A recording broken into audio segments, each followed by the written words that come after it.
on va pas attendre la vidéo. On va commencer à réfléchir ensemble et on va vous présenter tous les invités.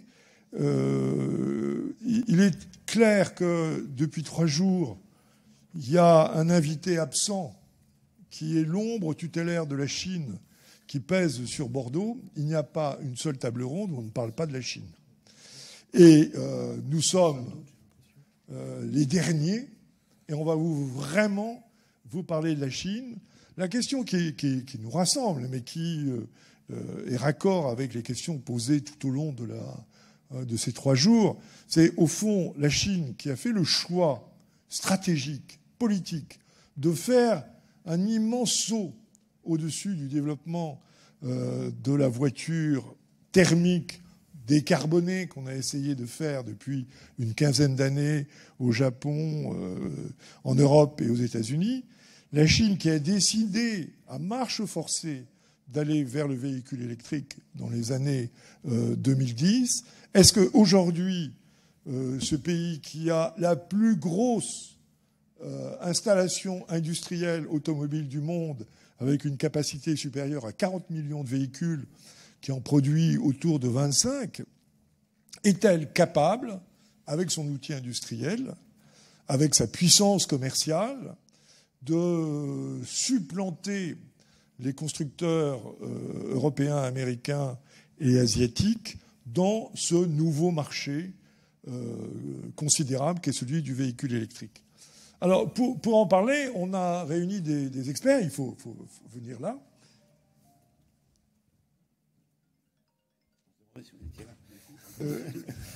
On a réuni donc Nicolas Chapuis, qui, j'espère, va arriver à nous parler. Julien Robert, qui est le directeur des ventes de la société SAIC France, SAIC. SAIC. On dit SAIC, et qui est présente en France avec la marque MG. Vous avez un véhicule MG en bas. Marc Allocher, qui est un expert industriel qui a fait l'essentiel de ses carrières chez Renault et qui vient de faire une thèse de doctorat sur les conséquences de l'électrification dans l'industrialisation des véhicules, et Bernard Julien, qui est déjà intervenu ce matin et qui est un économiste de l'automobile qui suit depuis des décennies l'évolution de cette industrie. Personne âgée, c'est ça. Oui, voilà, mais bon, vous rajeunissez la moyenne d'âge autour de moins en moins. De la table, mais rassurez-vous, nous aussi. Le but de cette réflexion, alors bon, finalement, on est en petit comité et c'est très bien.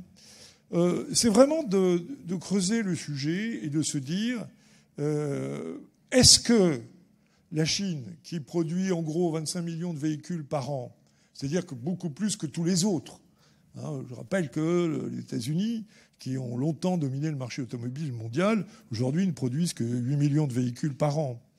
La Chine, qui a donc cette surpuissance industrielle grâce aux investissements considérables qui ont été faits avec les co-entreprises, avec les Européens, les Américains et les Asiatiques, est-ce qu'elle va retourner cette capacité industrielle pour exporter massivement vers ce que j'appelle les nations matures de l'automobile, celles qui ont créé et lancé l'automobile, des véhicules électriques compétitifs en qualité et en prix? Ça, c'est une première question. Et une question annexe qui n'est pas inintéressante, c'est est-ce que les constructeurs occidentaux, japonais et asiatiques qui sont présents en Chine vont utiliser la base industrielle de la Chine pour exporter des véhicules occidentaux fabriqués en Chine et vers les marchés dominants, en bénéficiant, là encore, de la puissance de la base installée considérable. Alors voilà, ce sont des questions extrêmement intéressantes, qui sont des questions de géopolitique, qui sont des questions aussi d'évolution de l'industrie automobile, parce que c'est une industrie qui a 140 ans sur la planète, mais que la Chine ne connaît que depuis 2 décennies. la Chine, en 2000, a fabriqué 600 000 voitures. 600 000 en 2000, il y a 20 ans. Aujourd'hui, elle en fabrique 25 millions. Alors, vous savez qu'on est tous troublés avec l'effet Covid, parce qu'il y a eu des pertes de production, il y a eu des grandes difficultés depuis mars 2020, et puis en janvier 2020 à Wuhan.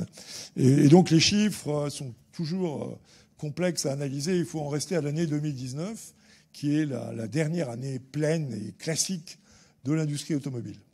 Alors, le troisième questionnement, c'est que, et on en a beaucoup évoqué ça dans les tables rondes précédentes, on ne va pas refaire l'analyse, c'est que la Chine a réussi à maîtriser complètement l'écosystème du véhicule électrique, de A à Z, c'est-à-dire des mines jusqu'à l'ensemble des composants électroniques des véhicules. Elle dispose donc d'un écosystème très puissant, dans lequel l'État intervient massivement, mais il n'est pas le seul responsable. N'oubliez jamais que la Chine, c'est 35 provinces, c'est des dizaines de villes qui sont autant de pouvoirs extrêmement importants dans tout ce qui touche l'industrie. D'ailleurs, on rappelle toujours que SAIC, ça veut dire Shanghai, et BAIC, ça veut dire Beijing. Donc il y a une rivalité considérable entre les deux plus grands constructeurs publics chinois. L'un vient de Shanghai et l'autre de Pékin. Est-ce que vous pensez que l'un va se soumettre à l'autre pour fusionner ? C'est très peu probable, sachant qu'on rentre là dans les arcanes de la politique chinoise qui, croyez-moi, est extrêmement complexe et vaut bien la nôtre, même si on en a une image très homogénéisante qui est fausse. Alors voilà, donc première question.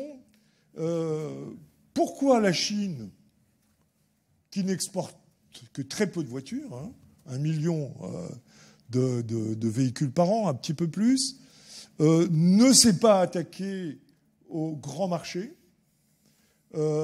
exporte dans l'écosystème asiatique un peu, mais pas du tout aux États-Unis, très peu en Europe et très peu au Japon et en Corée. Pourquoi ? Alors que l'histoire industrielle récente a démontré que l'essor de l'industrie automobile japonaise puis coréenne a été entièrement fondé sur l'exportation.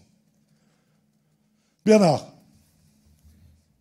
Bon, alors, quand on regarde le dossier sur les 15 dernières années, on s'aperçoit que la Chine a hésité entre une politique qui aurait consisté à privilégier ses champions nationaux et une politique un peu à la brésilienne qui consiste à dire bon bah la messe sur le thermique en tout cas elle est dite par d'autres et par conséquent il vaut mieux que nous les invitions à la maison et que nous fassions ce deal qui consiste à dire bah, si vous voulez accéder à notre marché qui sera considérable alors venez investir et d'une certaine manière transférer nos technologies vers SAIC, vers BAIC et effectivement on est, depuis, nous observateurs, si vous voulez, depuis 15 ans, en train de se demander lequel de ces deux volets va émerger, finalement. Et est-ce que, par exemple, SAIC va développer une ingénierie qui soit à même demain de s'affranchir des principales JV SAIC, qui sont avec GM et avec VW. Et effectivement, moi qui suis âgé, comme vous voyez, j'ai entendu tout et le contraire de tout sur cette question-là. En Chine, ici, avec certains moments une image très péril jaune, si vous voulez, qui consiste à dire ils sont en train de nous bouffer sur le dos et ça va être... Et puis d'autres moments, je me rappelle, il y a 7-8 ans, il y avait le salon de Pékin, j'y étais là-bas, et j'ai entendu le représentant Chine de PSA dire, vous savez, les Chinois... C'est vrai, Julien, qu'ils ont eu autrefois ces ambitions-là, mais ils sont pragmatiques, ils se sont aperçus que leurs ingénieurs, c'était des billes, et du coup, ils continuent avec nous, et le fait qu'ils n'arrivent pas à dépasser 20-30% de part de marché, ils ne s'en émeuvent plus, quoi, d'une certaine manière. Alors je pense qu'il y avait une illusion d'optique de ce type-là, très très forte, mais c'est vrai qu'il y a eu une espèce de parenthèse enchantée pour les constructeurs occidentaux qui se passe après la crise de 2010, où on a l'impression que tous ces plans dont tu as fait ton bouquin, qu'on évoque aujourd'hui à nouveau, eh bien, ils ont été un peu mis sous le boisseau. Et on a eu effectivement stagnation des parts de marché des constructeurs chinois chez eux. Et puis, mise en sommeil en quelque sorte, apparente en tout cas, des plans véhicules électriques. Hein. Alors ça, c'est vrai pendant 3-5 ans, quoi. Mais ensuite, sur le thermique même, hein, sur les marchés des MPV et des SUV, à partir de 2014, ils reprennent des parts de marché considérables, hein, avec des véhicules qui sont soit de marque chinoise GM, hein, c'est ce qu'on connaît avec Wuling, avec Baojun, etc., soit de marque chinoise avec des constructeurs chinois publics et privés. Et c'est cette dynamique-là qu'on voit depuis le plan Made in China 2025 se poursuivre sur l'électrique assez clairement. Hein. Et là, effectivement, on se dit, bon, il y a un... Alors, pour répondre à ta question, il me semble que on est sur une dynamique step by step. Et à la différence de ce qu'on avait constaté au Japon et en Corée, eh bien, il y a un marché intérieur qui est d'une taille considérable. Donc, occuper son marché intérieur et ne pas fâcher les autres membres de l'OMC en suscitant des réactions comme celles que nous connûmes autrefois en Europe face à la menace japonaise dans les années 80, c'est une assez bonne stratégie. Et donc aujourd'hui, on en est là, quoi. Effectivement, mon voisin, il préfigure quelque chose qui est dans le plan Made in China 2025 très explicitement, qui consiste à dire nous allons faire avec la bagnole ce que nous avons déjà fait avec Huawei. C'est-à-dire l'idée que, évidemment, sur l'électrique en tout cas, il y a le retard qui existait sur le thermique n'existe plus. Hein, donc c'est ce qu'on appelle la leapfrogging strategy, qui consiste à sauter l'étape thermique. Hein. Alors pas complètement, parce que comme je l'évoquais, le thermique, il a été structurant dans les 10 dernières années. Du coup, un BYD qui nous avait annoncé qu'ils allaient sur l'électrique, ils sont allés sur le thermique et ils se sont fait les dents sur le thermique. Hein, mais aujourd'hui, évidemment, ils sont sur le bus électrique, ils sont sur le VP électrique, etc. Hein, donc pour moi, l'histoire, c'est l'automobile, c'est une industrie qui a besoin de standards, de volume et de temps. Et si on a ce regard-là, on comprend qu'il y a eu des allers-retours, mais on voit bien quand même que ce schéma qui consiste à devenir une puissance qui fonctionnera demain à parité avec les Occidentaux sur le marché chinois d'abord et sur les marchés occidentaux ensuite, c'est une dynamique qui est en train de se clarifier quand même, quoi. Alors, après, ça a été évoqué ce matin, on y reviendra certainement, il y a probablement une illusion aussi dans l'autre sens, quoi, qui consiste à dire sur l'électrique, ils vont nous écraser. Quand je regarde, j'ai écrit ça ce week-end, quand je regarde les 2 dernières années, l'asymétrie entre Chine et Europe, elle est en train de s'amoindrir tout de même, quoi. Donc la messe n'est pas dite. Hein. Mais par contre, la dynamique de l'industrie automobile chinoise, elle, je pense qu'elle est très claire et que la parenthèse enchantée que nous avons connue sur les années 2010 à 2015, eh bien, on peut l'oublier, quoi. Mais au fond, Marc, est-ce que le premier constructeur automobile électrique chinois, c'est pas Volkswagen ? En termes de volume, effectivement, Volkswagen aujourd'hui est très très important en Chine. Par contre, ces véhicules électriques ne rencontrent pas aujourd'hui encore un succès très important. Hein. Ils ont la gamme ID3, ID4 qui est aussi présente en Chine. Elle n'est pas dans les véhicules les plus vendus. Hein. Ce sont les constructeurs chinois aujourd'hui qui sont en tête des ventes des véhicules électriques.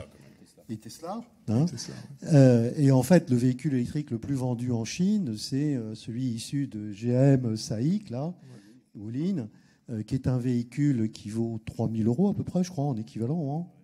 Hein. Peut-être un petit peu plus, peut-être 4 000.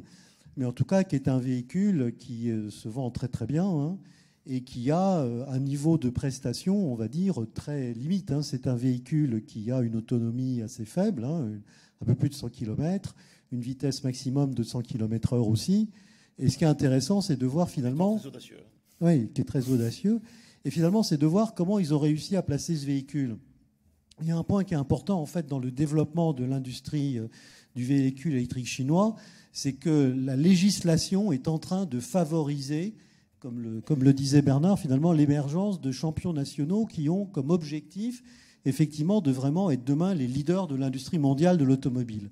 Et pour ça, ils ont des logiques d'incitation, à la fois à la vente et à l'offre, qui consistent à ajuster le niveau des subventions qui sont offertes sur les performances qui sont atteintes par les véhicules.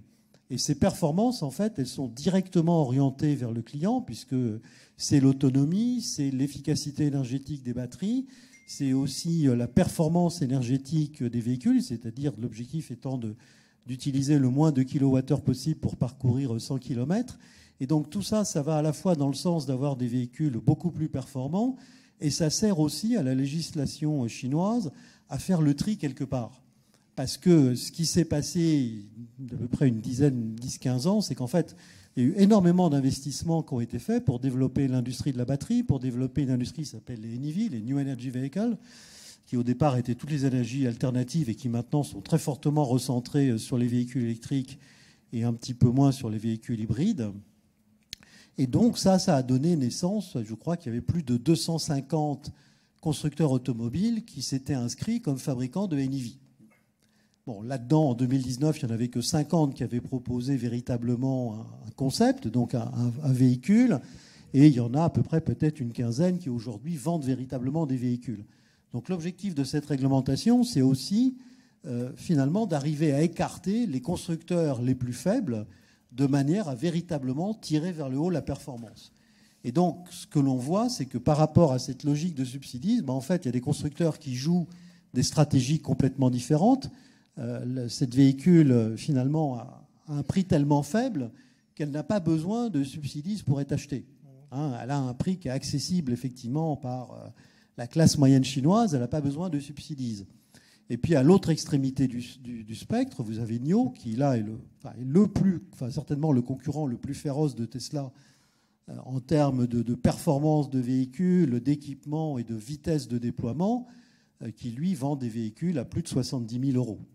Et puis au milieu, vous avez effectivement ce qu'on appelle les constructeurs mainstream, qui, eux, jonglent effectivement entre le niveau de performance de leur véhicule, de manière à avoir le niveau de subsidies nécessaires pour que leur véhicule puisse effectivement être acheté par la plus grande partie de consommateurs. Ouais, c'est un point très important, parce que l'économie chinoise est une économie intelligemment contrôlée par les pouvoirs publics. C'est-à-dire qu'il y a toujours un rasoir à deux lames dans leur pratique politique. Ils ouvrent les vannes à un instant T. Et donc ils disent à tout le monde, eh ben voilà, on distribue les autorisations de production et vous allez pouvoir, avec des start-up, avec des grandes boîtes, vous allez pouvoir faire des véhicules. Et puis, dans ce chaos, émergent des gens extrêmement performants, parce qu'ils ont les meilleurs ingénieurs, les bons designers, ils font les bonnes joint ventures internes à la Chine, parce que les Chinois, entre eux, travaillent ensemble, et notamment avec les très grandes sociétés informatiques et électroniques chinoises. Huawei, Tencent, Alibaba sont omniprésents dans l'industrie automobile. Ils mettent beaucoup d'argent, et de ce maelstrom de créativité va sortir un NIO. NIO, qui est une très belle entreprise de classe internationale et qui peut très très facilement, demain, se développer partout dans le monde. Et ça, c'est extrêmement intéressant en termes de politique publique, parce que la politique industrielle, elle est, comme je disais tout à l'heure, loin d'être monolithique. Sachant en plus que les gouverneurs de province jouent un rôle extrêmement important, parce qu'ils veulent garder leur appareil industriel dans chacune des provinces. C'est le cas notamment de Wuhan, qui est un des pôles importants. Alors, Julien, vous qui avez cette responsabilité de vendre une marque chinoise sur le marché français, et qui venait de l'industrie automobile, hein, j'ai regardé votre fiche LinkedIn, vous connaissez tous les constructeurs. Comment vous percevez cette offensive chinoise que vous portez, oui. Et quelles sont les opportunités que vous voyez dans les marques chinoises sur un marché automobile européen que vous connaissez très bien? Ça a été très bien dit, et je voudrais faire référence au papier que vous avez écrit dans AutoActu, qui était passionnant, parce qu'effectivement, le marché chinois, il est un peu plus complexe que ça. Il y a effectivement, je souscris complètement, il y a constructeurs qui se servent un peu de la Chine en laboratoire, et on parlait de Wuling, qui est le véhicule le plus vendu en Chine, est très loin, hein, parce que c'est 30 000 voitures par mois à peu près, ou là où les deuxièmes, que sont Tesla, plafonnent à peu près 5-6 000 ou 10 000 maximum par mois. Et puis d'autres constructeurs, effectivement, les constructeurs locaux, alors SAIC en fait partie, qui, eux, ont une stratégie un peu différente et qui, avec le temps, en voyant que leur marché arrive à saturation, alors même si là, ça repart un peu, parce qu'on a retrouvé, ce qu'on disait tout à l'heure, les niveaux quasiment d'avant Covid, en tout cas pour SAIC, on va refaire les volumes qu'on faisait en 2019, là il n'y a pas de doute, se disent on est assez organisé parce qu'on est les plus gros. Alors c'est le cas de SAIC parce que c'est pas le cas de tous les constructeurs chinois. On parlait de NIO, on peut parler de Xiaopeng qui est en train de s'organiser aussi. Aujourd'hui, SAIC, c'est une entreprise d'État, c'est le plus gros constructeur, ça regroupe beaucoup de marques et très diverses. Les marques auxquelles vous faisiez référence, avec par exemple Alibaba, on a une marque qui s'appelle IM, qui est une joint venture avec Alibaba, et qui nous permet de travailler sur des segments un peu plus premium. Mais SAIC, globalement, c'est quoi? C'est un constructeur, pas qui a fait le tour de la question, mais qui fabrique pour General Motors, dont le véhicule le plus vendu, on a parlé. Donc General Motors, c'est un acteur majeur en Chine, qui travaille avec Volkswagen, et qui s'est dit, bon, on a dans notre panel de marques plusieurs marques, et il y en a deux.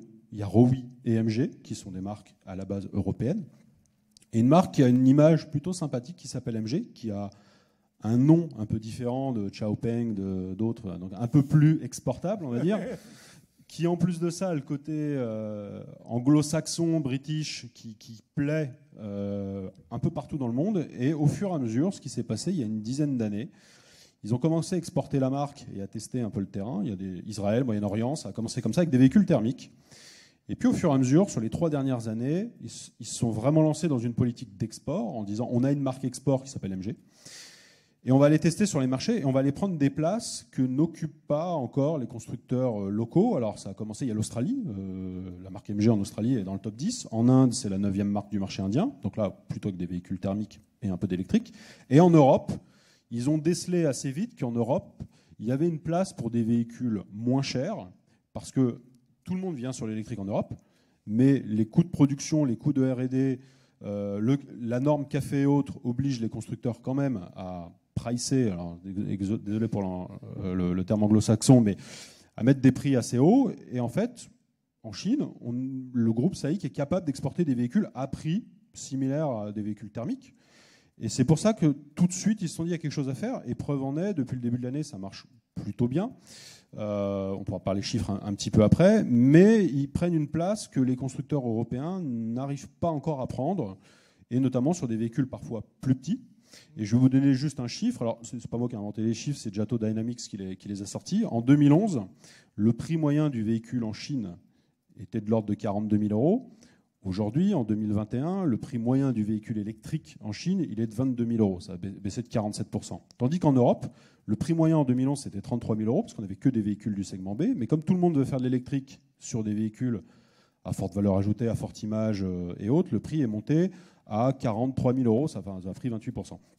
Et donc, en fait, en Chine, ils sont déjà habitués à vendre des véhicules plus petits, moins chers. La Wuling, c'est le meilleur exemple. C'est un véhicule petit, segment A, peut-être faible autonomie, mais qui correspond à une demande. Et en fait, dans ce catalogue, ils ont ces véhicules-là qui correspondent à notre demande que nos constructeurs français, là, tout de suite, n'ont pas encore. Il suffit de regarder, et vous l'avez dit, moi j'ai travaillé pour plusieurs constructeurs, enfin pas tant que ça, mais plusieurs. Oui, voilà, c'est un peu l'image, mais c'est pas ça en fait. J'ai travaillé quand même 8 ans chez PSA, et j'en étais très content. Après, il se fait que voilà, il y a des opportunités, des challenges, on les prend, mais oui. Non, pas mercenaires, mais on va dire, le chinois est très opportuniste. Je ne suis pas encore chinois, mais en tout cas, j'essaie de les saisir. Mais quand je regarde les prix en bas des véhicules, un véhicule d'un segment B électrique, c'est 35, 37, 38 000 euros. Ouais. Et quand vous arrivez avec les mêmes véhicules et que vous êtes 10 000 euros moins cher, voire peut-être après, vous prenez une place. Voilà. Et aujourd'hui, pourquoi ? Parce que SAIC sait le faire, et aussi parce que, on parlait tout à l'heure de passer directement sur le saut d'après. Le client de véhicules électriques, quand vous comparez une voiture, c'est quand même un achat important. Il y a une très forte dépendance à la valeur de la marque en Europe. Quand vous arrivez sur un moteur thermique, c'est sûr quand vous appelez MG ou que vous avez un peu l'étendard chinois et que vous voulez vous comparer à un moteur allemand, BMW et autres, le client va se dire, bon, il y a d'un côté une marque qui a peut-être 100 ans d'expérience sur des moteurs thermiques, qui a un savoir-faire, et là je vais prendre le risque d'acheter une voiture qui a peut-être chez un constructeur qui a peut-être moins de savoir-faire dans le thermique. Sur l'électrique, c'est pas le cas. parce que les constructeurs européens, sur l'électrique, globalement, ils y sont mis il y a 10 ans, et les Chinois s'y sont mis avant. Donc finalement, le client se dit, après tout, en électrique, le Chinois a peut-être part peut-être avec moins de retard et peut-être finalement mieux placé à la fin en termes de technologie, de fiabilité et autres. Et donc ça permet d'arriver avec des véhicules qui ont une image sur l'électrique plutôt bonne par rapport aux constructeurs européens, un prix qui est bon, une marque, pour le coup, nous, qui s'appelle MG, donc qui a plutôt un blason connu et reconnu, et on prend une place qui est disponible là, et c'est sûr que ce sera peut-être un peu plus dur dans l'avenir. Mais voilà, c'est une vraie stratégie. Alors c'est step by step. Je suis d'accord, c'est pas l'hégémonie chinoise et dans 5 ans il y aura des voitures chinoises partout. Mais il y a de la place. Voilà. Votre concurrent d'ailleurs, c'est Highways. Oui, alors concurrent. On nous cite souvent concurrent. Là, moi, je connais bien l'importateur Highways et c'est aussi un des membres de notre réseau, qui est un autre constructeur chinois. Il y a aussi en France. Voilà, il y a CRS aussi. Il y en a d'autres qui commencent. Il y a aussi les Vietnamiens qui veulent arriver avec VinFast. Aujourd'hui, nous, notre concurrent, finalement, il est autant Tesla, autant Kia, Hyundai que Highways. Le côté chinois, non, c'est pas c'est pas parce que Highways a un actionnaire chinois. Dans ce cas-là, il y a Volvo, un actionnaire chinois, et ça n'empêche pas Volvo de performer, de surperformer depuis quelques années en France. Absolument. Moi, je dis souvent que le premier constructeur chinois en Europe, c'est Volvo, quand même. 100% propriété du groupe Geely et très performant. Mais alors, c'est assez amusant parce que quand on discute comme ça, parce que vous savez, quand on parle d'automobile et quand on a vécu dans ce milieu, tout le monde, dans les dîners en ville, vous pose la question sur l'automobile. Et peu de gens identifient Volvo à un constructeur chinois.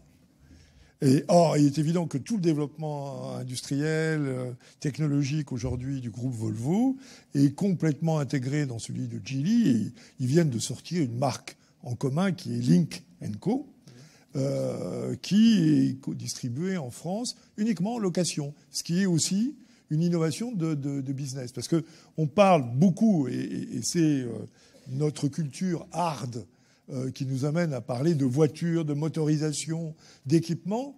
Mais finalement, la voiture du XXIe siècle, c'est d'abord du logiciel. Et sur cette question-là, messieurs, est-ce que vous pouvez nous aider à réfléchir? Parce qu'au fond, la mutation technologique, elle n'est pas simplement dans l'abandon progressif du moteur thermique à horizon 2030-2040. Elle est dans le fait qu'une voiture, c'est une plateforme logicielle. Bernard? Oui, et je trouve que Marc et moi sommes engagés sur un projet d'ouvrage qui concerne la KZ2 qui est vendue en France sous le label commercial Dacia Spring. Donc on a effectivement eu l'occasion d'étudier ce projet-là. Et effectivement, je suis assez d'accord pour dire que ce que Renault va chercher en Chine sur une affaire comme ça, c'est quand même l'écosystème technique et de R&D associé aux politiques qu'évoquait Marc tout à l'heure, donc tout ce qui a permis d'assurer comme progrès des technologies cette politique publique extrêmement déterminée et très finement conduite finalement par les autorités.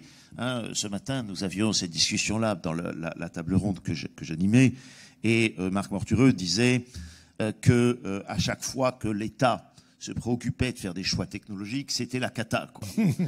Je ne suis pas certain qu'historiquement ce soit vrai chez nous y compris.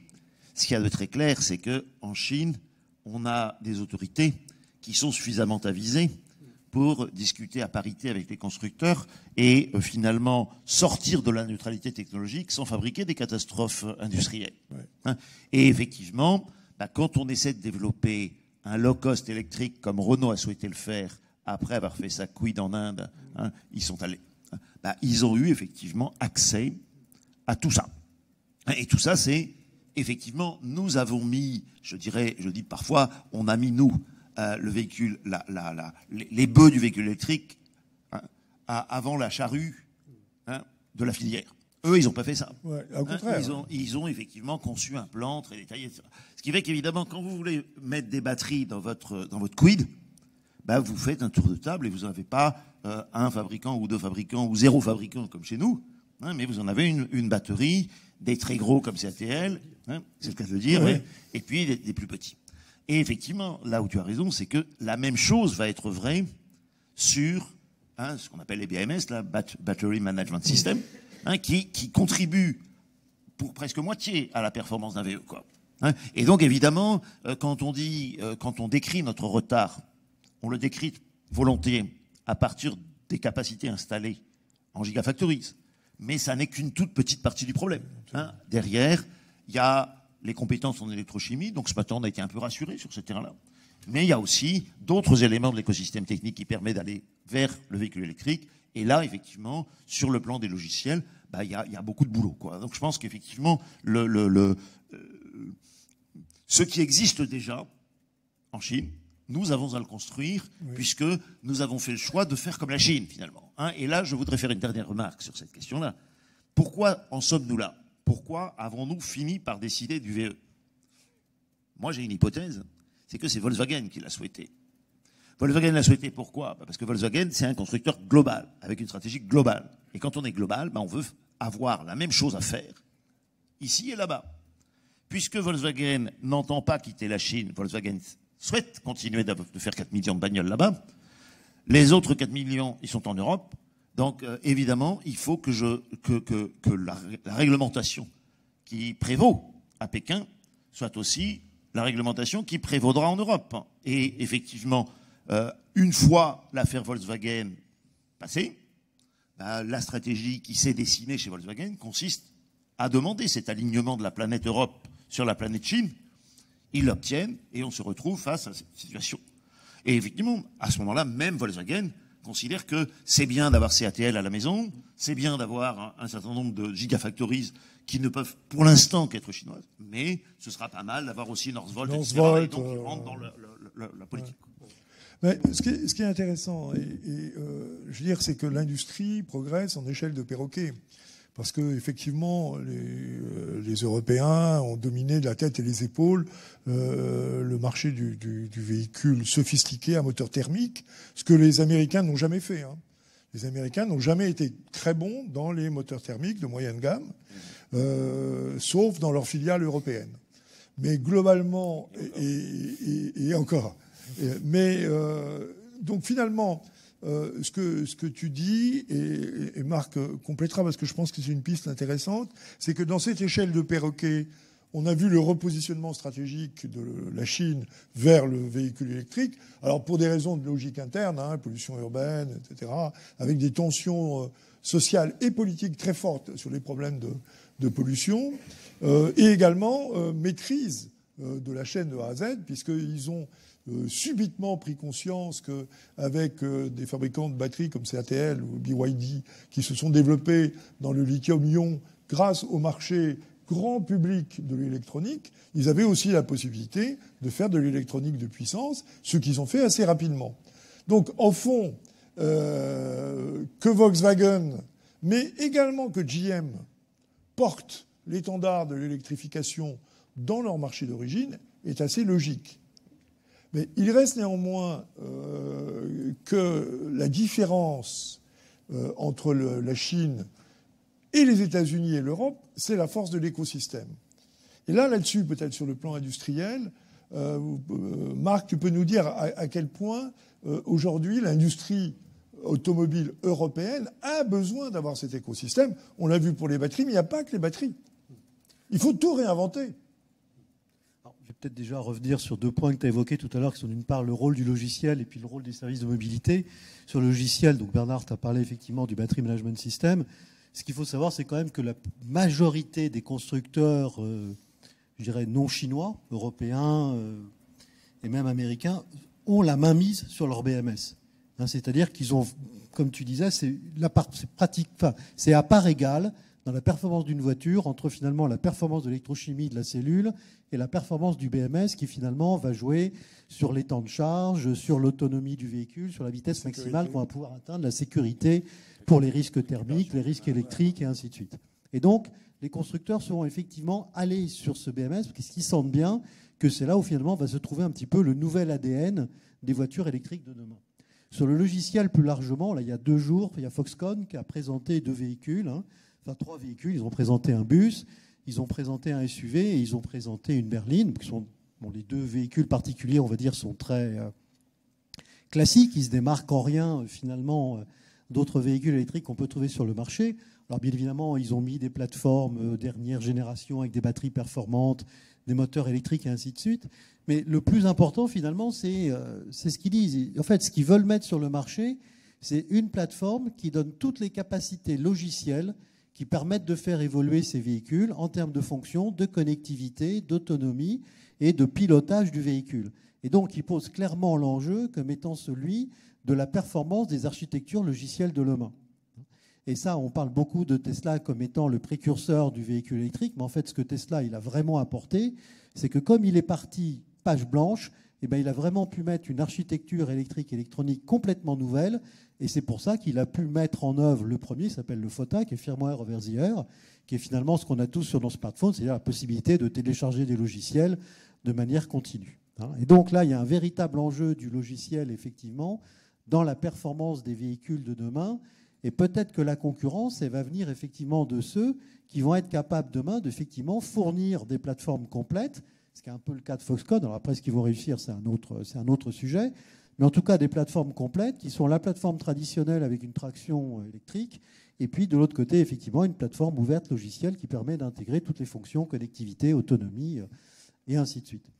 Et sur le terme des services, et pour revenir finalement sur les véhicules qui reviennent en Europe, il y a 3 exemples qui sont assez intéressants. Donc Dacia Spring, dont Bernard a parlé, qui est proposé en France par Leclerc à la location et qui est aussi proposé par Zity à côté de Zoé comme étant un véhicule en car sharing. Donc voilà, et ça c'est un véhicule qui est proposé pour ça.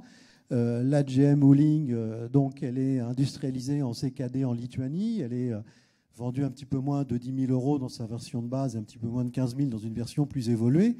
Mais en fait, l'entrepreneur qui s'est chargé d'industrialiser cette voiture en Europe, il dit très clairement qu'il pense que les clients principaux vont être effectivement des sociétés de location, des sociétés de car sharing. Et d'ailleurs, il est en train de pousser un concept qui est assez intéressant, qui est ce qu'il appelle le car swapping. Effectivement, quand on a une voiture qui coûte un petit peu moins de 10 000 €, qu'on voit qu'à côté, NIO fait du battery swapping avec des batteries qui peuvent faire 150 kWh, qui en gros coûtent à peu près le même prix que la voiture complète industrialisée en Europe, on se dit que le modèle il n'est pas complètement idiot. On immobilise à peu près les mêmes sommes en termes de matériel. Et puis par contre, le dispositif pour changer d'une voiture ou pour changer une batterie, il est évident que le premier est nettement plus simple. C'est beaucoup plus facile de changer de voiture. Bon, ce qui va être long, ça va peut-être de sortir les bagages et les mettre dans l'autre. Mais en tout cas, passer d'une voiture à l'autre, c'est relativement plus simple. Alors qu'un battery swap, c'est quand même des équipements sophistiqués, complexes et qui coûtent relativement cher. Et puis le dernier exemple, c'est celui de Mobilize, donc qui est une des nouvelles filiales de Renault. Comment ? Une nouvelle marque. Oui, une nouvelle marque, pardon. Tu as raison de me reprendre. Une nouvelle marque de Renault qui a annoncé là, récemment un véhicule qui s'appelle Limo, et donc qui a comme objectif d'être une limousine pour les chauffeurs de taxi ou de VTC, et dans lequel c'est une offre complète, clé en main, donc sur l'ensemble des services de gestion de ce véhicule, et c'est sur la base d'un véhicule qui est fabriqué en Chine. Et finalement, ce qu'on voit à travers ça, vous avez dit effectivement il y a une compétitivité prix, c'est ce que vous disiez pour les clients particuliers, mais ça peut être aussi un élément tout à fait favorable pour trouver enfin une rentabilité dans les services de mobilité qui aujourd'hui trouvent quand même beaucoup de peine à trouver une rentabilité sur la mise en œuvre des services. Donc là, il y a un deuxième marché potentiel effectivement d'utilisation de ces véhicules qui peuvent être intéressants. Alors après, pour revenir un peu à ta question sur le système industriel, bon, c'est ce que j'ai dit un petit peu rapidement. Finalement, la Chine, elle a construit un système industriel complet. L'industrie des NEV, où ils ont restructuré finalement qu'est-ce que c'était que l'industrie automobile. Ils ont défini les caractéristiques précises des véhicules. Ils ont fait la même chose avec l'industrie des batteries. Ils ont fait la même chose avec les industries de bornes de recharge. Et ça, finalement, en Europe, on ne l'a pas aujourd'hui. Et tout à l'heure, Bernard parlait de la neutralité technologique. C'est effectivement la vision traditionnelle du législateur européen qui est je fixe un objectif, en l'occurrence un niveau de grammes de CO2 par kilomètre, et je laisse l'industrie me dire finalement quelles sont les bonnes stratégies qui vont permettre d'obtenir ce résultat et à quelle vitesse on va intégrer ces technologies à partir du moment où effectivement on atteint les objectifs qui ont été définis par le législateur. Et cette vision-là, elle est limitée parce qu'effectivement, on ne parle qu'aux constructeurs automobiles. Or là, ce que l'on dit, c'est que l'introduction de l'électrification, c'est une évolution qui est systémique, c'est-à-dire qu'elle va au-delà de la voiture.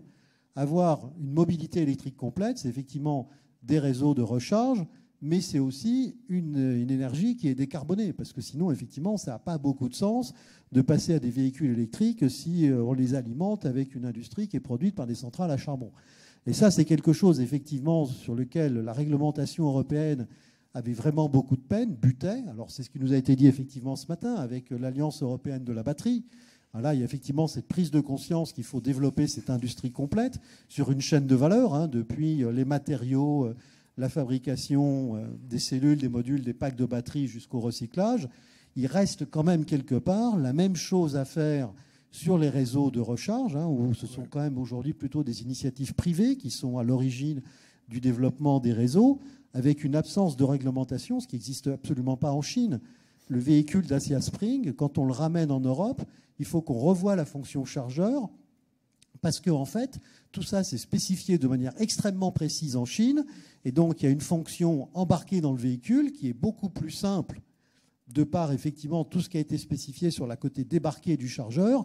Quand on revient en Europe et qu'on se retrouve confronté, finalement, à une absence de réglementation, une absence de normalisation et des offres un petit peu concurrentes. Alors, même si maintenant, il y a effectivement des types de chargeurs qui apparaissent, des types de fils, pas de fils de charge, de câbles, de charge et de prises normalisés. Il n'empêche quand même que il y a des adaptations qui sont à faire.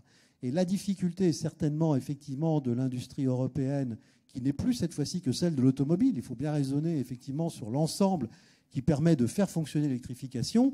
C'est cette difficulté à avoir cette vision systémique comme elle a été mise en place en Chine. Ouais. Est-ce que, du point de vue du constructeur, et j'imagine les relations que vous avez avec la maison mère, quelle est la perception que peut avoir une société comme SAIC de l'évolution du marché européen et de la concurrence ? C'est un peu ce que vous disiez, c'est assez clair si vous prenez tout simplement sur le site de SAIC Worldwide. Vous parliez du plan et de l'organisation systémique en Chine, c'est très clair, il y a un Q&A. Et c'est quoi le business plan 2021 de SAIC ? Eh bien, les 3 premières phrases, c'est dans le cadre du plan énoncé par Xi Jinping, global, SAIC va s'inscrire dans le développement de la voiture autonome, de la production de batteries et de la maîtrise des matières premières pour fabriquer des batteries. Après, il y a l'export, il y a d'autres choses. La voiture autonome, on en a parlé. Et c'est très clair, il y a un plan national chinois, SAIC se met dedans. On parlait tout à l'heure des investissements. Là aussi, c'est très clair pour eux parce qu'il y a des startups. Il y a Momenta, qui est une grosse startup qui travaille sur la conduite autonome et autres. SAIC qui a mis, je crois, 500 millions dedans. General Motors en a mis 300. Ils sont déjà en train, effectivement, de comprendre. Et ça, c'est le plan chinois de se dire la voiture, demain, c'est globalement un smartphone. C'est-à-dire une fois qu'on aura résolu le problème des autonomies de la batterie, comme on l'avait tous sur notre smartphone au début, en se disant je suis obligé de le recharger à midi parce qu'il ne tient pas la journée. Bon, une fois qu'on aura passer un certain cap. Ce qui va faire la différence de la batterie, c'est qu'est-ce qu'on met dedans. Et on voit bien aujourd'hui, nous, nos clients, les clients les plus jeunes, ils sont plus intéressés à qu'est-ce que je fais avec ma voiture et comment je la fais évoluer et comment elle communique avec moi et avec mes outils, plutôt de savoir quelle est la puissance de la batterie, ce qu'elle fait dedans, ou la vitesse maximum. Aujourd'hui, il n'y a plus aucun sens. Savoir si dedans, les jantes, les freins, ils font telle taille, ça n'intéresse plus personne. Ce qui est intéressant, c'est de savoir est-ce que je peux aller d'un point A à d'un point B, est-ce que la voiture, je peux la changer quand j'ai envie de la changer, et est-ce que la voiture communique avec mon smartphone, et en clair, est-ce que j'en fais un outil du quotidien. Et ça, le plan, il est très clair pour les Chinois. Effectivement, pour l'Europe, sur le marché européen, là, ils ne comprennent pas, parce que ce qu'ils ne comprennent pas, c'est le manque de vision, justement. Là, on en parlait tout à l'heure, semaine prochaine, on va décider si on étend ou pas le bonus écologique jusqu'au 30 juin. Voilà. Là, aujourd'hui, on ne sait pas. Nous, on est en train de commander nos voitures, chinois ou pas chinois, dans d'autres marques, c'était pareil. Et de se dire, on est à 2 mois de la fin de l'année, est-ce que des plugins, je les vends avec un bonus, est-ce que j'ai plus de bonus, est-ce que ce genre de choses. Et surtout, on n'a pas de pérennité du plan global. Alors, sur la vente de voitures pure et simple, ce qui serait déjà le plus facile de se dire, est-ce qu'en 2025 ou en 2023, il y aura des bonus, quelle énergie il faut pousser, qu'est-ce qu'on veut faire. Là, Emmanuel Macron, il y a 15 jours, a annoncé le plan en disant... Et les constructeurs français auraient dû investir plus sur l'électrique avant. Bon, ok, peut-être. Bon, en Chine, c'est très clair. On vous dit, vous faites ça, vous faites ça. Et tout le monde investit pareil. Alors, c'est plus facile avec des entreprises d'État comme SAIC et autres, où globalement, nos cadres ont un lien direct avec le gouvernement. Et voilà. Mais pourquoi pas, nous, ça nous semble parfois un petit peu anachronique, on va dire, mais en tout cas, ça fonctionne. Et ce qui manque, c'est le manque de vision et le manque de coordination entre les pays. Parce que l'Europe, c'est un grand terrain de jeu, mais l'Europe, il n'y a pas deux pays qui font la même chose. Donc développer quelque chose en France, faire un réseau de bornes de charge aux Pays-Bas, ça marche, parce que pour aller du nord des Pays-Bas au sud, bon, ça va. En France, ça marche pas. Et surtout, on se retrouve avec des utilisateurs aujourd'hui, et c'est là tout le paradoxe, qui achètent des voitures électriques où on est en pleine crise du coût des carburants, de savoir si on met des chèques carburant ou pas.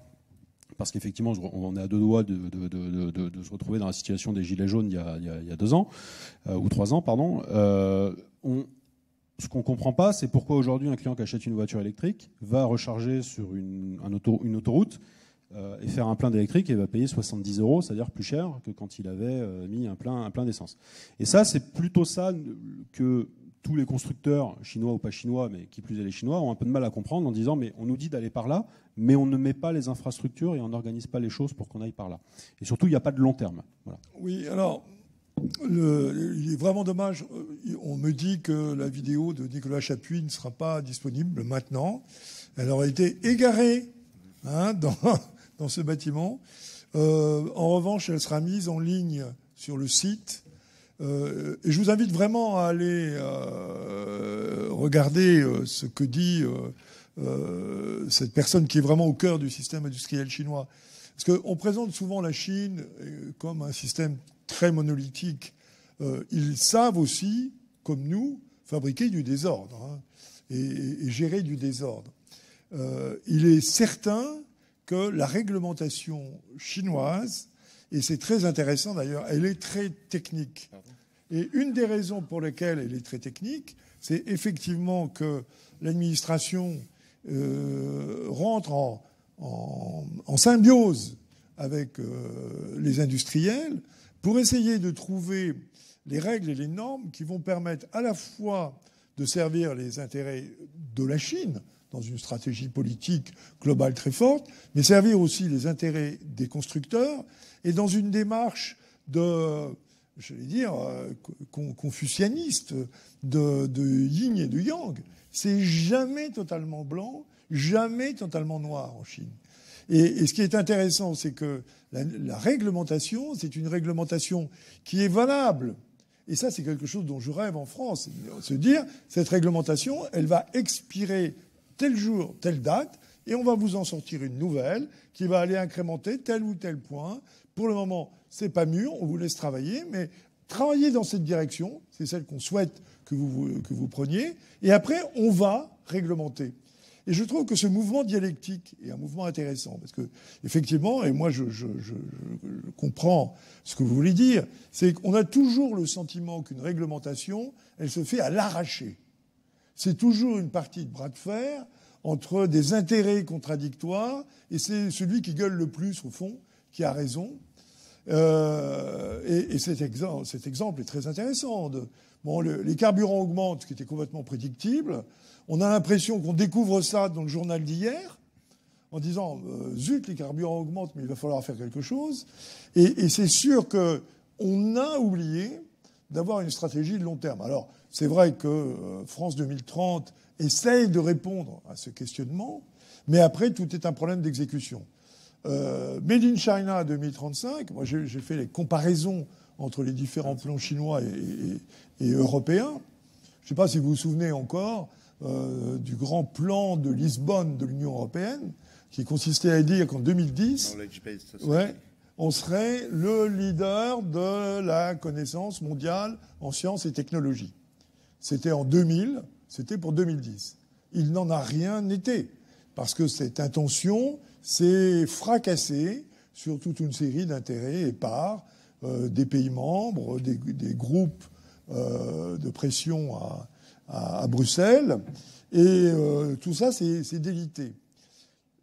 La Chine, en dépit de sa complexité structurelle, est capable de faire émerger des stratégies, et il est clair aujourd'hui que l'électrification du paysage chinois est quelque chose d'assez stupéfiant, parce que on parle d'automobiles, mais c'est vrai des autobus. 95% des autobus électriques qui circulent dans le monde circulent en Chine.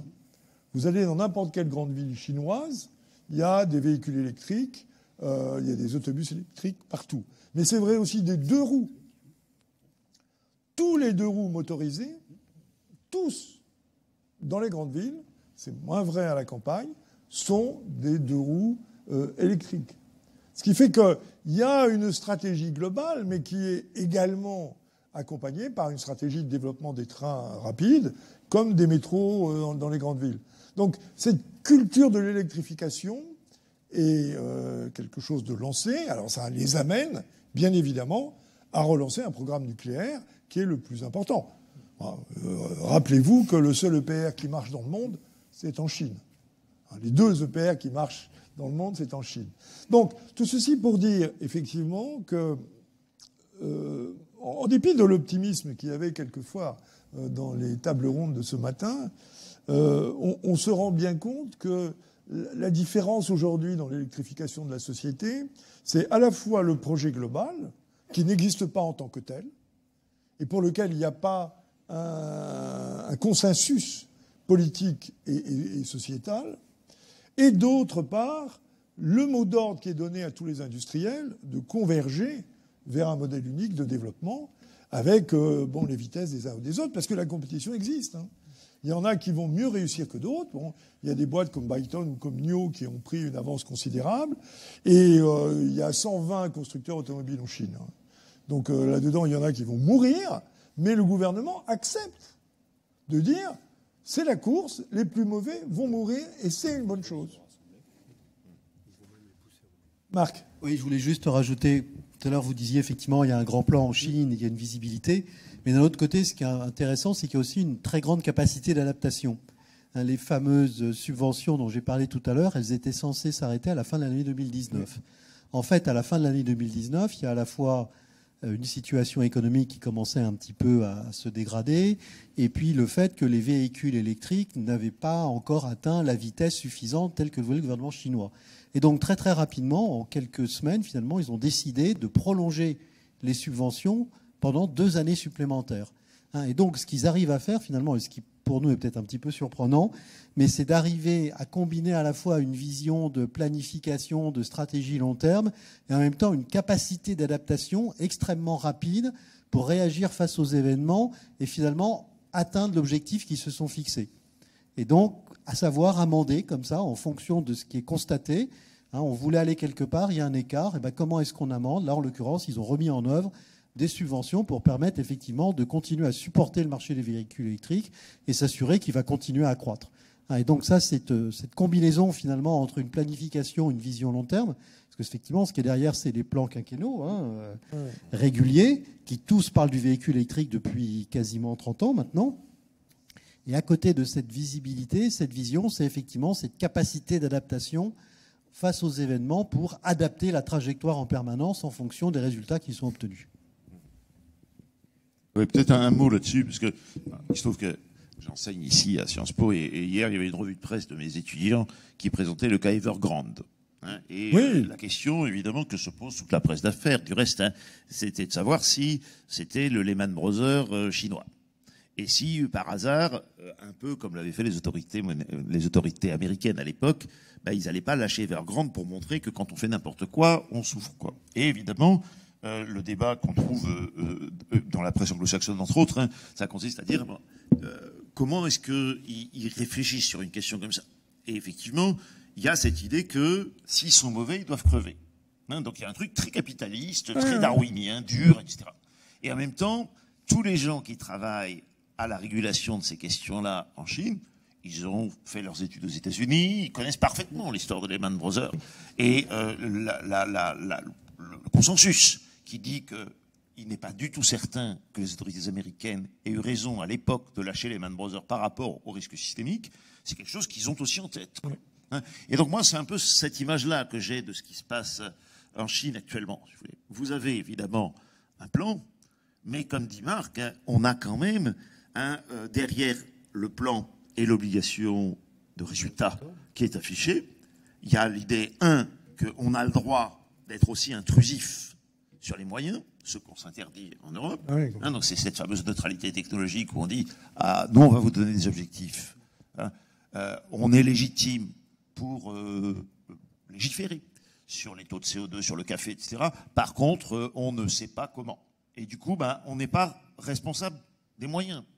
Et du coup, on se retrouve effectivement avec des industriels qui disent « Vous nous avez fixé des objectifs qui ne sont pas praticables. » Alors on dit « Ah bah ouais, peut-être qu'on va faire un moratoire, etc. » Donc on a un vrai problème de schizophrénie, disons, par rapport à ces problématiques-là.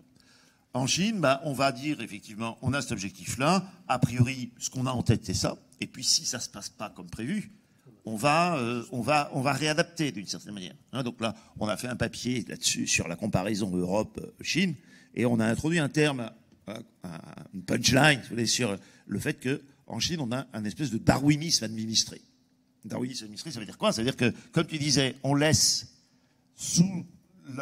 pour suivre le cap qu'on s'est donné, on laisse une multitude d'innovations qui vont dans le bon sens s'exprimer, et puis on laisse s'opérer une sélection qu'à la fin, on finit par organiser. Et il y a un élément qui est important pour l'économiste que je suis dans cette histoire-là, c'est que le financement des entreprises chinoises, il est encore essentiellement bancaire. Et du coup, c'est pas le marché qui décide d'eux, c'est quand même un espèce de machin qui, à nouveau, permet de conduire des politiques, quoi.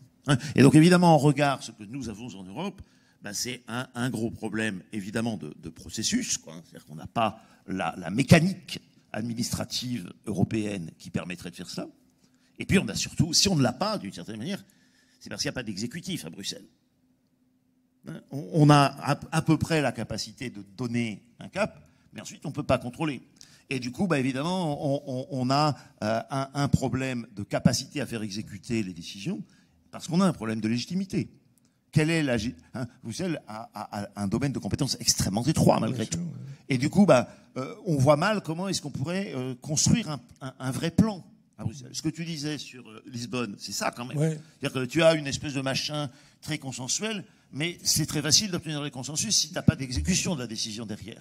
Parce que chacun se dit, je vais pouvoir m'asseoir dessus comme qui rigole, quoi. Bien sûr, qui ne s'exécute pas. Alors, il faut aussi comprendre une dimension importante de la société chinoise et qu'on a esquissée, c'est que les jeunes Chinois, jeune génération, les 25-30 ans, sont des gens extrêmement férus de technologie. D'ailleurs, ils sont parfaitement, c'est des early adopteurs. Il faut savoir que 95% du commerce électronique en Chine se fait à partir de mobiles. Donc la culture de l'électronique grand public, du mobile, la réactivité des systèmes, tout ceci est rentré dans la culture générale de la nouvelle génération chinoise, qui a l'habitude, dans les grandes villes, alors il y a un système très hiérarchique entre les 15 grandes cités, et puis les 50 qui suivent, et puis les 150.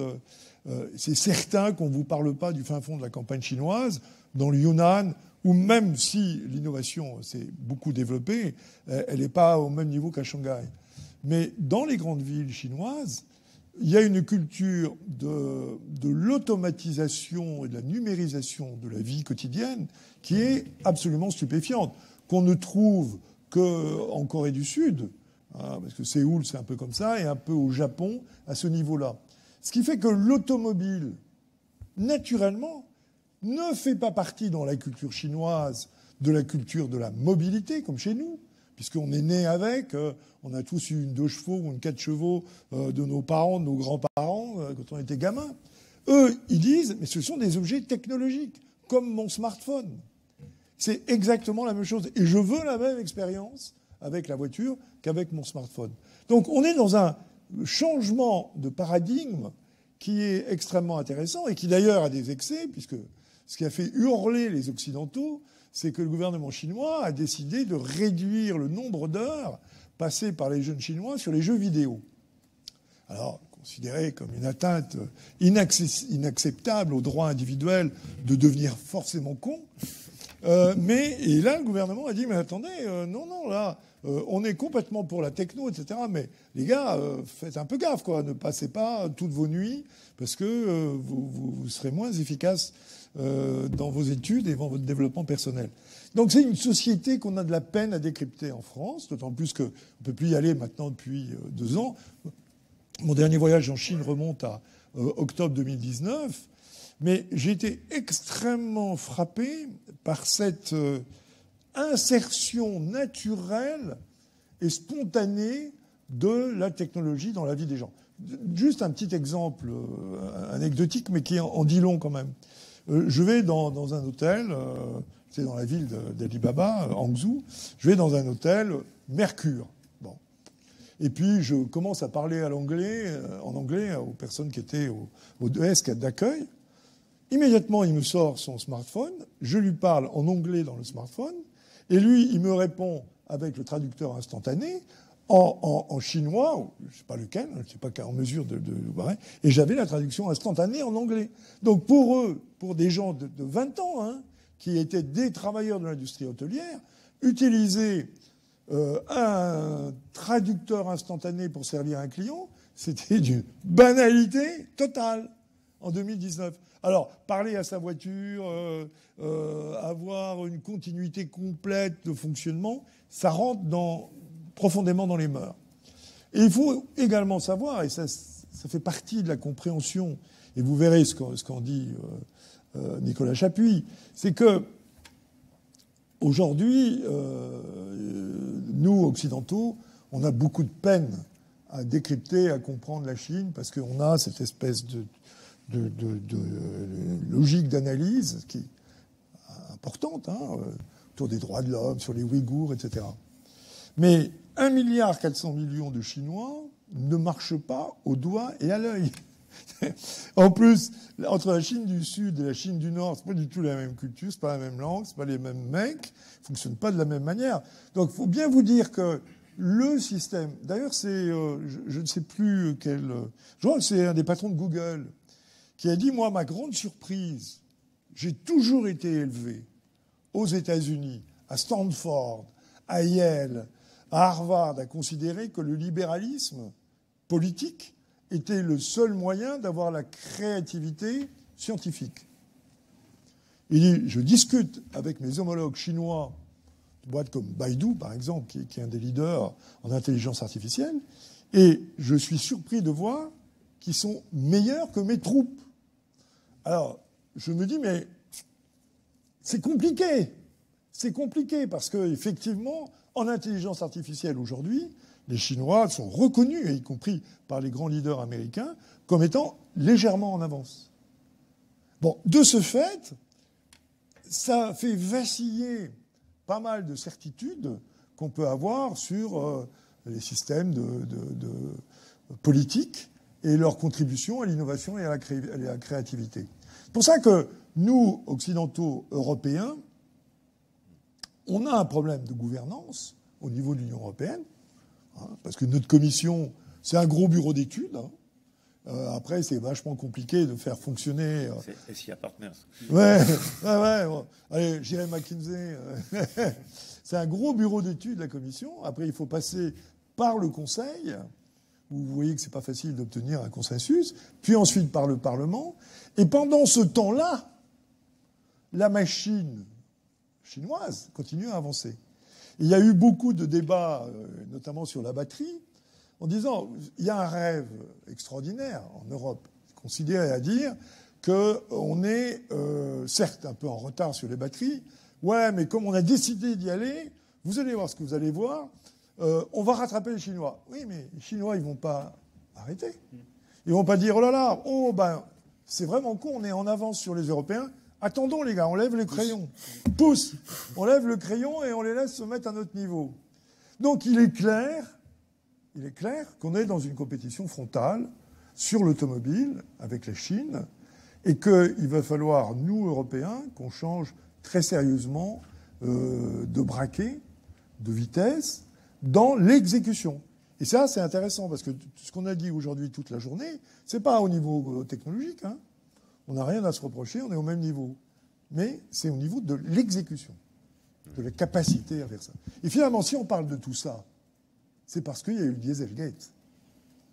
On ne serait pas là aujourd'hui en Europe à parler de véhicules électriques s'il n'y avait pas eu l'échec un peu misérable de Volkswagen dans sa volonté d'imposer le moteur diesel aux États-Unis. Donc vous voyez que, d'abord, petit 1, il faut être humble sur toutes ces questions-là, parce que c'est des questions systémiques d'un haut niveau de complexité, et on voit bien qu'il y a une pluralité de facteurs. Et deuxièmement, il faut se dire que le pragmatisme de l'exécution implique la stabilité de la vision stratégique. Oui. Moi, par rapport à ça, moi je suis effectivement très attentif, et je ne suis pas le seul d'ailleurs, parce que mes collègues sociologues travaillent beaucoup sur la question du Dieselgate. Dieselgate, pour moi, c'est une autre manière de dire l'obligation de résultat sans prise en considération de l'obligation des moyens, c'est une couillonnade. Et donc quand on dit on va baisser le CO2 et on va avoir des exigences très fortes sur les NOx, débrouillez-vous pour trouver comment, en fait on demande un truc qui n'était pas jouable, quoi. Et du coup, la seule manière pour se tirer de ce truc complètement schizophrène, c'est de tricher et enfin d'en être surpris, quoi, d'une certaine manière. Bon.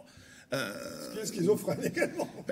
Et effectivement, en Europe, on avait un système, comme on n'a pas cette question de l'exécution, comme tu le dis, on fixait des objectifs et ensuite, on avait des systèmes de tests très mous et une capacité à faire passer des bagnoles qui n'étaient pas capables de faire ce qu'elles étaient censées faire, qui était la manière...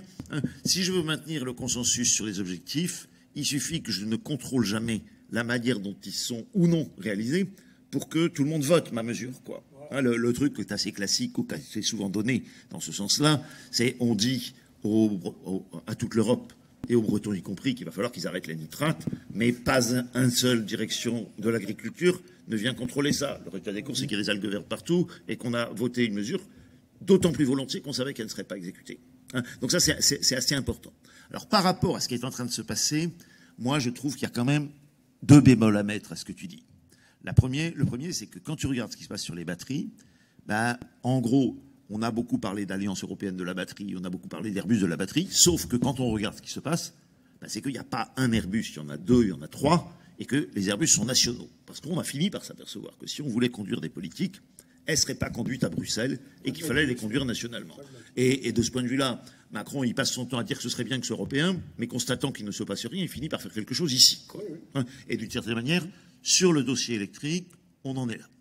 Et puis il y a un autre élément qui est quand même relativement, à mon avis, notable, c'est le fait que la doctrine macroéconomique, dont on sait combien elle a été restrictive, d'ailleurs aux dernières élections, où tous les candidats étaient en train de ne parler que de désendettement, là on a quand même une durabilité, disons, du quantitative easing depuis 2012, qui fait que quand il y a le Covid, on est capable de lâcher les vannes et que même Angela ne vient pas chercher des poux dans la tête des moins frugaux qu'elle, quoi, d'une certaine manière.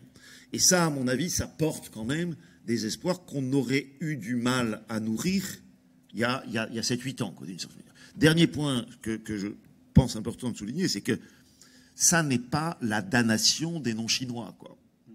Parce que quand on regarde ce qui peut se passer, par exemple en Corée, et puis, traditionnellement au Japon, on s'aperçoit qu'il n'est pas impossible pour des non-chinois de conduire des politiques industrielles, d'avoir des plans, etc.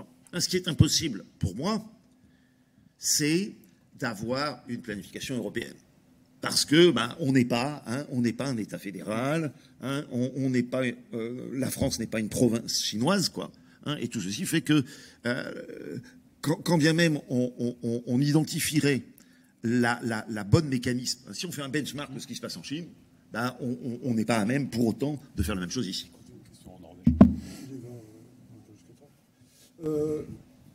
Écoutez, on a quelques minutes. On va vraiment arrêter à 17h30 comme on avait prévu.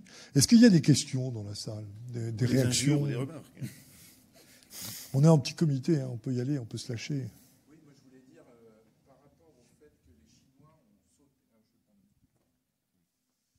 Merci beaucoup.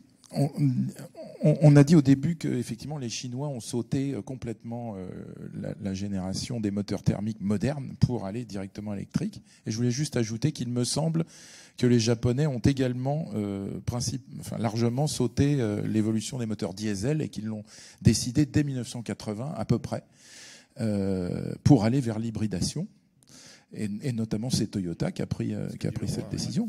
Mazda avait fabriqué un 2 litres de diesel qui marchait bien, mais pour pénétrer le marché européen spécifiquement.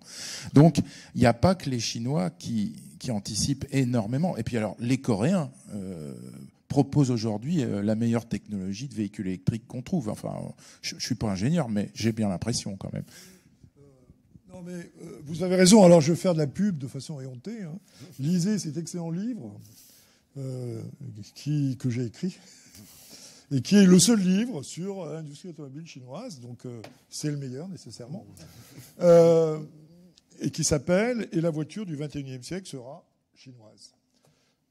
J'analyse, comme vous, hein, l'histoire du Japon et de la Corée. C'est très intéressant. Hein. D'ailleurs, quand on regarde les voitures coréennes qui sont là, elles sont de très bonne facture.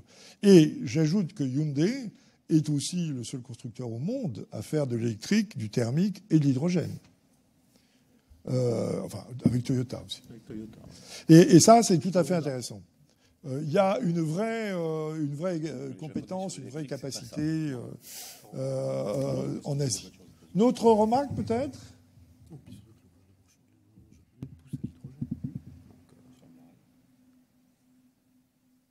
Non ? Ah bon ? Non, mais très bien, au contraire. Pour le coup, ça me rend curieux. Alors, et puis, alors, on dit aussi que on s'est couillonné avec le Dieselgate et tout, c'est vrai. Tu as raison, Bernard, mais Carlos Ghosn, qui aujourd'hui est à peu près... a été visionnaire sur le véhicule électrique. Enfin, il n'a pas été visionnaire, il a lu ce qui était prévu dans Café. Et il a choisi de lancer Zoé et Leaf. Et il y a quand même de temps en temps quelqu'un qui réfléchit, quoi. Même si après, évidemment, il a fait certaines bêtises et tout ça. Mais il y a quand même eu chez Renault une vraie prise de conscience à l'époque. Alors je ne sais pas si aujourd'hui Renault est en avance ou en retard sur le plan technologique, mais enfin, on n'a pas été que bête. En fait, il a fait ça parce que Toyota était parti dans l'hybride. Donc, son intuition était aussi, je ne vais pas aller m'attaquer directement à Toyota sur son terrain, tout en pressentant qu'il y avait des besoins de réduire les consommations, puisque ça fait longtemps que le café existe partout dans le monde, donc il fallait réduire les consommations. Écoutez, on vous remercie de votre patience tardive, parce que c'est la dernière session de ce congrès. Je vous invite vraiment à regarder ce que Nicolas Chapuis dit avec son observateur européen de la Chine. Je pense qu'on se retrouvera l'année prochaine, parce qu'on ne va pas épuiser le sujet.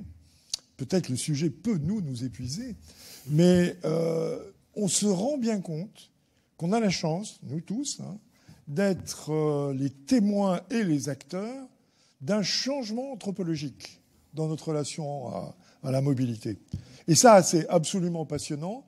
Ça fout les jetons, parce que ça bouge, ça inquiète, ça transforme, mais en même temps, c'est assez exaltant.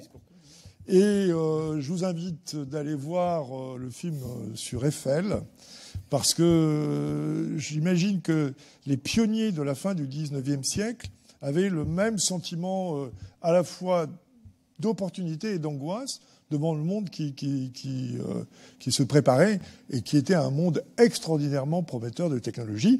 Malheureusement, ça s'est fracassé en août 1914, ce que je ne vous souhaite pas. Merci, messieurs. Merci à tous et très bonne continuité. Au revoir.